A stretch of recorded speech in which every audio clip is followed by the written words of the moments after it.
विधानसभा चुनाव 2024 के निमित्त से भारतीय जनता पार्टी ने अपना संकल्प पत्र का प्रकाशन किया है और संकल्प समिति सदस्य अनिल सोले ने नागपुर के मीडिया सेंटर में पत्र परिषद आयोजित कर भाजपा के संकल्प पत्र की जानकारी दी। तो आइए देखते हैं हमारे विराट न्यूज लाइव की यह खास रिपोर्ट।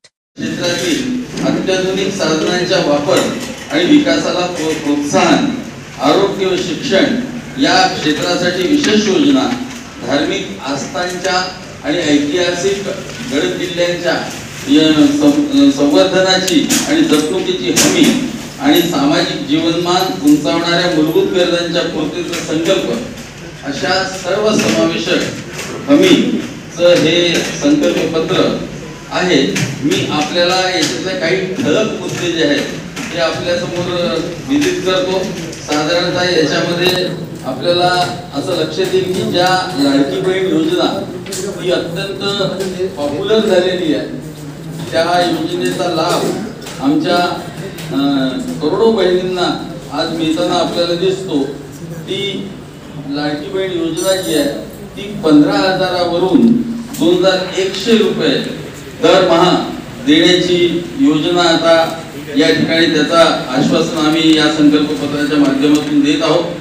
त्याचप्रमाणे शेतकऱ्यांच्या कर्जमाफी आणि शेतकरी सन्मान योजनेतून वर्षाला 12,000 वरून आता ही रक्कम जी आहे ही 15,000 आणि MSPशी समन्वय साधत 20% पर्यंत भावांतर योजना राबविण्याचा संकल्प आणि भारतीय जनता पार्टीने केलेला आहे।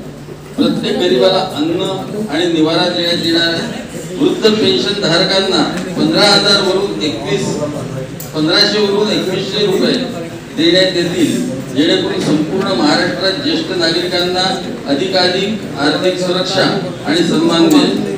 महाराष्ट्रातील सर्व कुटुंबांना बाजारातील उतार चढावांपासून सुरक्षित करण्यासाठी राज्यात जीवनावश्यक वस्तूंच्या किमती ज्या आहेत त्या स्थिर करण्याचा संकल्प देखील या संकल्प पत्रामध्ये आपल्याला दिसतो।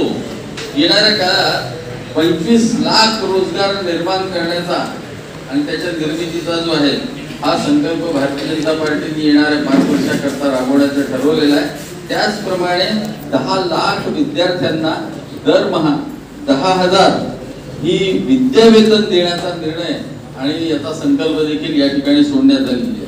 या राज्यातील 45,000 गावांमध्ये पांदन रस्त्यांची निर्मिती, त्याचबरोबर अंगणवाडी आणि आशा सेविकांना 15,000 वेतन आणि विमा संरक्षण, वीज बिलात सरसकट 30% कपात करून सौर आणि अक्षय ऊर्जाला वर भर देण्यात येणार आहे। सरकार ज्या दिवशी स्थापन होईल निकाल लागल्यानंतर त्या दिवशी नंतर 100 दिवसांच्या आत एक विजन महाराष्ट्र ॲट 2029 असा 5 वर्षाचा एक आराखडा सादर करण्यात येणार आहे।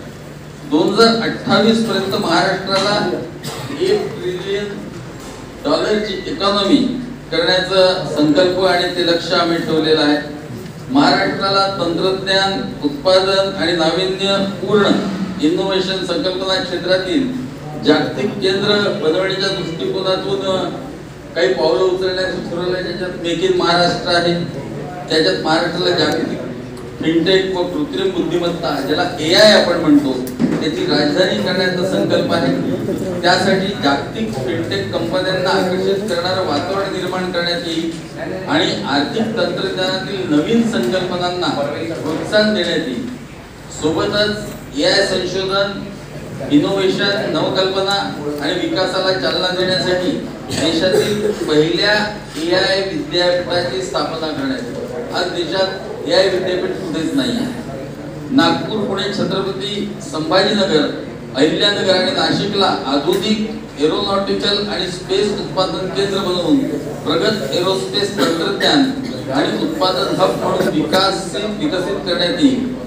शेतकऱ्यांचे उत्पन्न वाढवण्यासाठी देखील सर्वांगीण योजनांची प्रयत्न उपक्रम करण्यात येणार आहेत। शेतकऱ्यांनी खरेदी केलेल्या खतांवरील संपूर्ण राज्य वस्तू व सेवा कर SGST अनुदानाच्या स्वरूपात शेतकऱ्यांना परत देण्यात येईल। शेतकऱ्यांना प्रति क्विंटल किमान ₹6,000 भाव मिळावा यासाठी सोयाबीन उत्पादन प्रक्रिया आणि मूल्यवर्धनासाठी समर्पित संपूर्ण शृंखलेची स्थापना करण्यात येईल। सन 2027 पर्यंत महाराष्ट्रात 50 लक्ष लखपती निधी तयार करण्यात येतील। यासाठी प्रत्येक 500 स्वयंसहायता गटांचे एक औद्योगिक क्लस्टर तयार करण्यात येईल आणि 1000 कोटींचा प्रारंभिक फिरता निधी हा उपलब्ध करून देण्यात येणार आहे। अक्षय अन्न योजना अंतर्गत कमी उत्पन्न गटातील कुटुंबांना दरमहा मोफत शिधा पुरवण्यात येईल, ज्यामध्ये तांदूळ आहे, ज्वारी आहे, शेंगदाण्याचे तेल, मीठ, साखर, हळद, मोहरी, जिरे आणि लाल मिरची पावडर यांचा समावेश असेल। महारथी अटल टिंकरिंग लॅब्स योजना सुरू करण्यात येईल, ज्यामधून सर्व शासकीय शाळांमध्ये रोबोटिक्स आणि AI शिकण्याच्या संधी उपलब्ध होतील।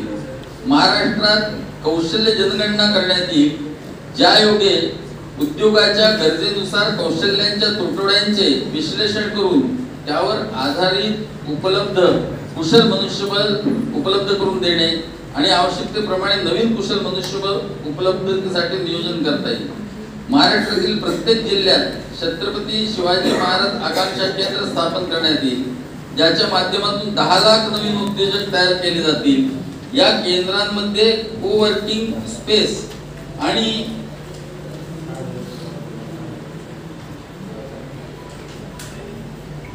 इन्क्युबेशन सुविधांचा समावेश असेल, जेथे विद्यार्थी, व्यावसायिक आणि उद्योजक एकत्र येतील आणि नेटवर्किंग करून नाविन्यपूर्ण संकल्पनांना चालना देतील।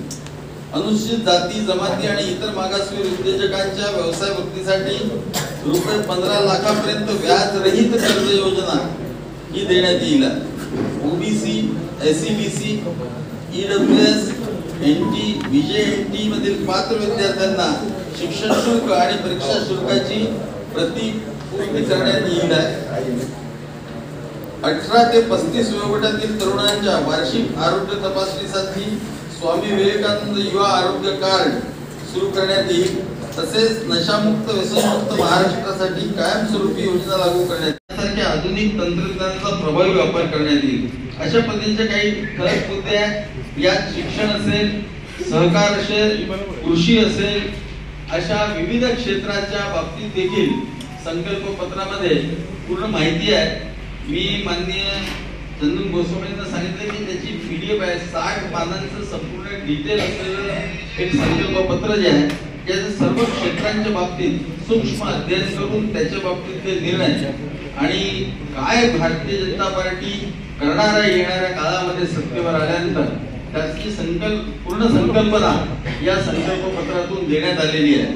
मला असं वाटतं की महाराष्ट्राच्या एकंदरीत जडणघडणीमध्ये एक काम करणारं सरकार, गव्हर्नमेंट दॅट वर्क्स, जे सरकार जनकल्याणकारी सरकार आहे, जे वेलफेअरचे स्कीम्स करतं, पायाभूत सुविधांची निर्मिती करतं, दलित शोषित समाजाच्याकडेही लक्ष देतं, सामाजिक अभिसरणी देखील मेंटेन करतं, शेतकऱ्यांचे शेतमजुरांच्या प्रश्नांनाही हात घालतं, अशा पद्धतीचं एक लोककल्याणकारी सरकार महाराष्ट्रामध्ये निर्माण करण्याच्या दृष्टिकोनातून या संकल्प पत्रातून महाराष्ट्राच्या जनतेला एक हमी देण्यात आलेली आहे। मला असं वाटतं की माननीय देवेंद्रजी फडणवीस यांच्या नेतृत्वात भारतीय जनता पार्टी या महाराष्ट्रामध्ये जनतेचा कौल मिळवून येणाऱ्या दिवसांमध्ये जे संकल्प आम्ही केलेले आहेत त्या संकल्पाच्या पूर्ततेकरता कटिबद्ध राहील असा विश्वास या ठिकाणी व्यक्त करतो। माझी आपल्याला विनंती आहे की या संकल्प पत्राची डिटेल माहिती आपल्या माध्यमातून जनतेपर्यंत आपण पोहोचवावी, जेणेकरून भारतीय जनता पार्टीने केलेल्या संकल्पांच्या बाबतीतली माहिती ही जनतेला उपलब्ध होईल। धन्यवाद।